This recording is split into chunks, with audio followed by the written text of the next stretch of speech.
This is our planet, the Earth. It's unique in the solar system, perhaps even in the universe.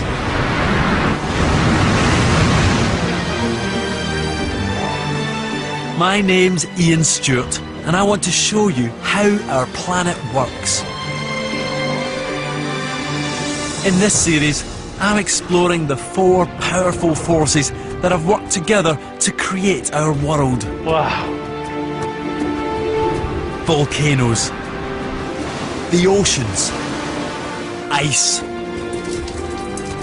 But this week, it's the atmosphere. The most finely balanced of all the forces. But the one that has the greatest power over our lives. It's easy to take the air we breathe for granted. It's invisible.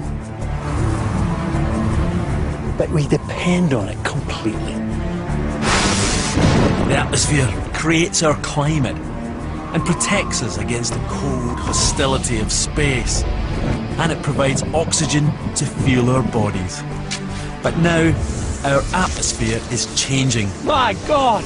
With potentially devastating consequences. Our atmosphere is full of contradictions. It's immensely powerful and yet it's incredibly sensitive. It's destructive. And at the same time it protects us. It's essential for all life, and yet it was created by life. Without it, the planet would be utterly uninhabitable.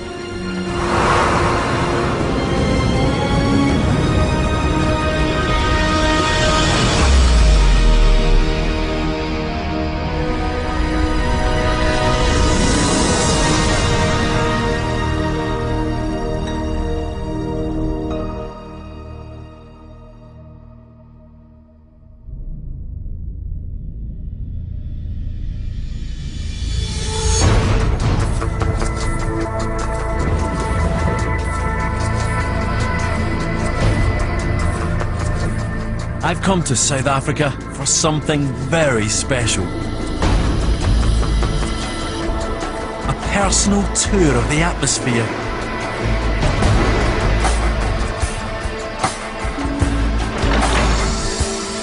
The air above us is made up of many layers, and this is my chance to see what they do.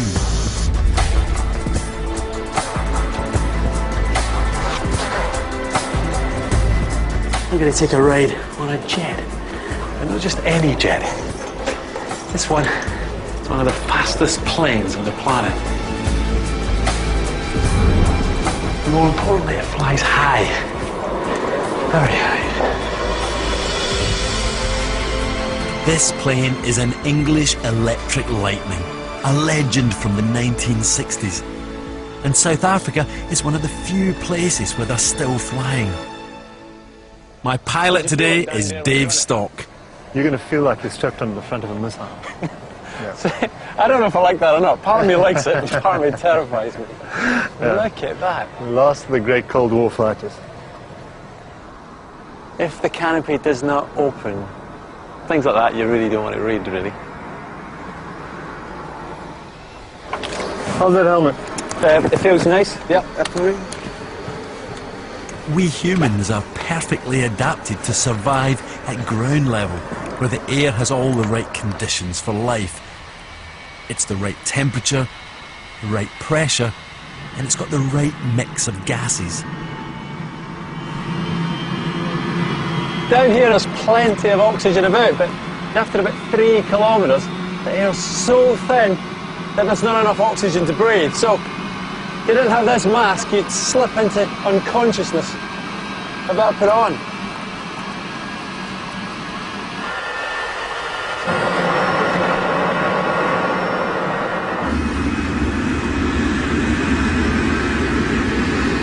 So if you want to continue your approach, flight information reporting ahead. Continue approach, coming west 31. Wow, that's so smooth.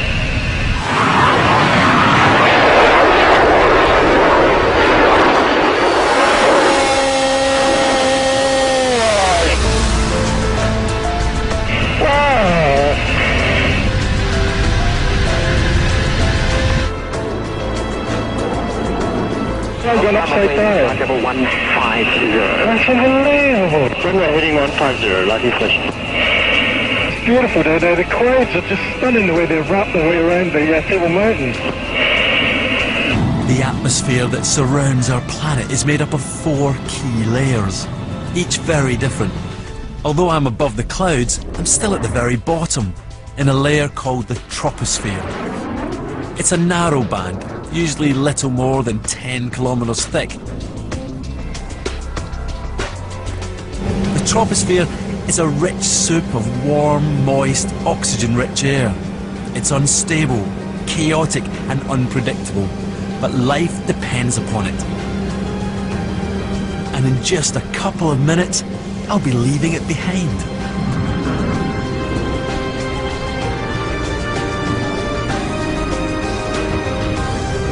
So this is the height that Jumbo Jets cruise, isn't it? Oh yeah.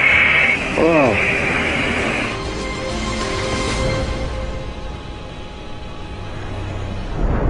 I'm now at 40,000 feet above the Earth. That's about 12 kilometers.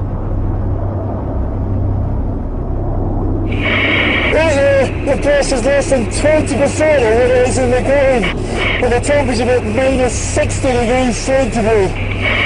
Just a bit here, and at low pressure, that means that my body fluids would boil at there in seconds, so I'm pretty glad to be in here.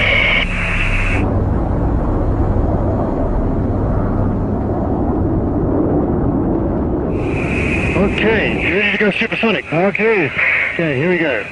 we're about to go supersonic. MVP Mach 1 and 4G. Oh, that was a G-spot. We're approaching 45,000 feet and we're about to cross an invisible boundary in the atmosphere. We're leaving behind the first layer, the troposphere, and entering the stratosphere. A very different place.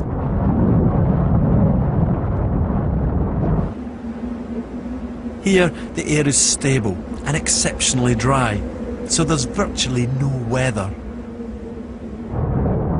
The stratosphere is home to the ozone layer, which reduces the amount of lethal solar radiation reaching the Earth.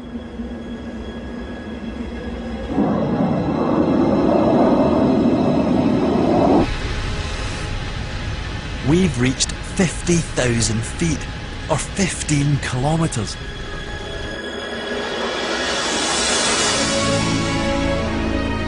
Nearly 90% of the gases that make up the atmosphere are below me. Absolutely nothing above me. Black sky. Black sky, well, dark blue. Yeah. This is the highest I've ever been.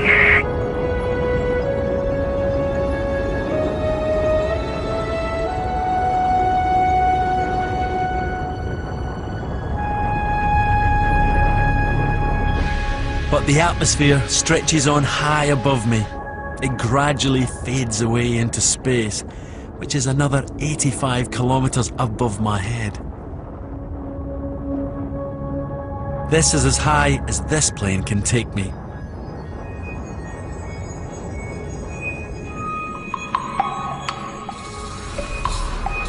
The return to Earth is even quicker than the journey up.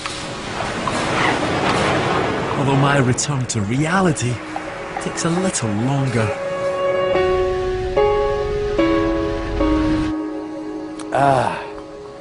Terra firma, eh? Fantastic. It looks different from here.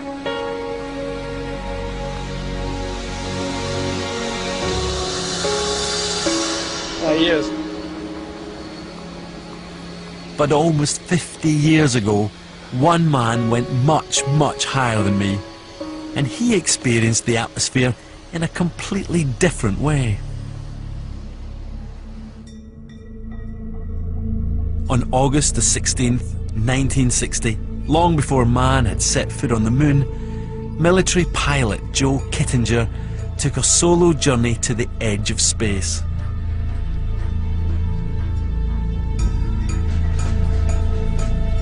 not in a rocket, but in a giant helium balloon. He reached 31 kilometers, high into the stratosphere.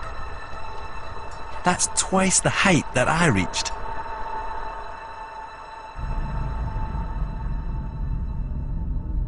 Then Kittinger did something astonishing.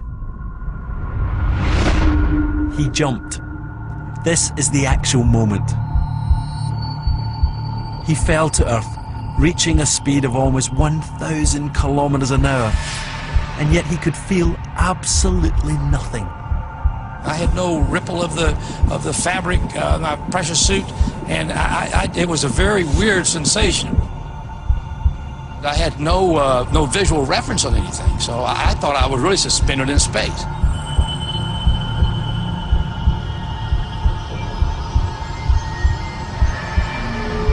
Only when he re-entered the troposphere, the lower atmosphere, did he experience the deafening but reassuring roar of air rushing past him.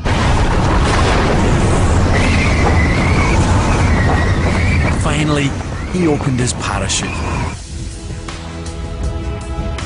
His jump remains the longest free fall in history. Just 15 minutes after he jumped, Kittinger was back on the ground.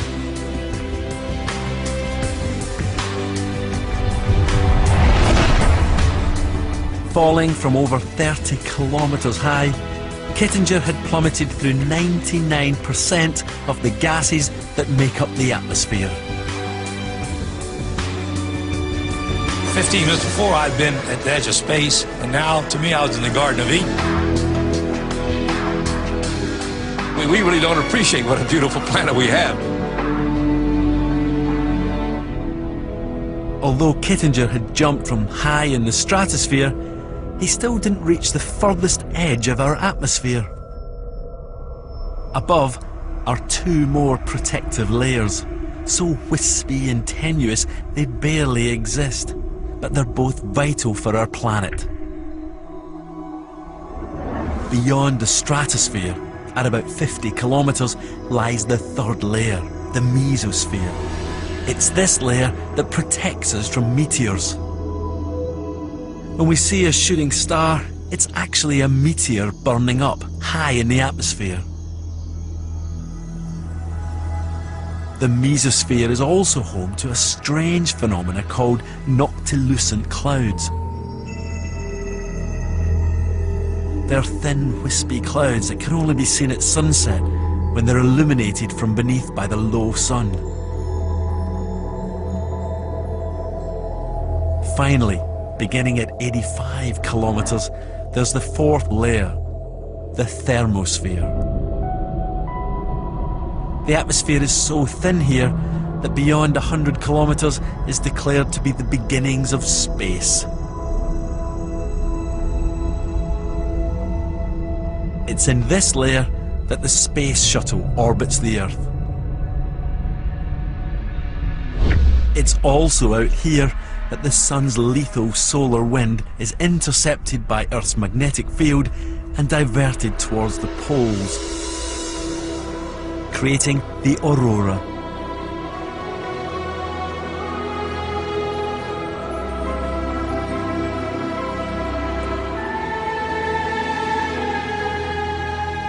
But there's another way of looking at the atmosphere. If you could unwrap the atmosphere from the surface of the Earth and put it all into a ball, this is what it would look like. In fact, the volume of the atmosphere is just 5% of the Earth.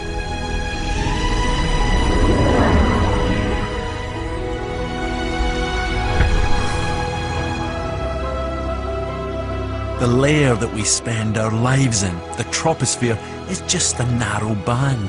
It's that thin blue line around our planet. It's a finely balanced mixture of different gases essential for life. But it also has a physical presence.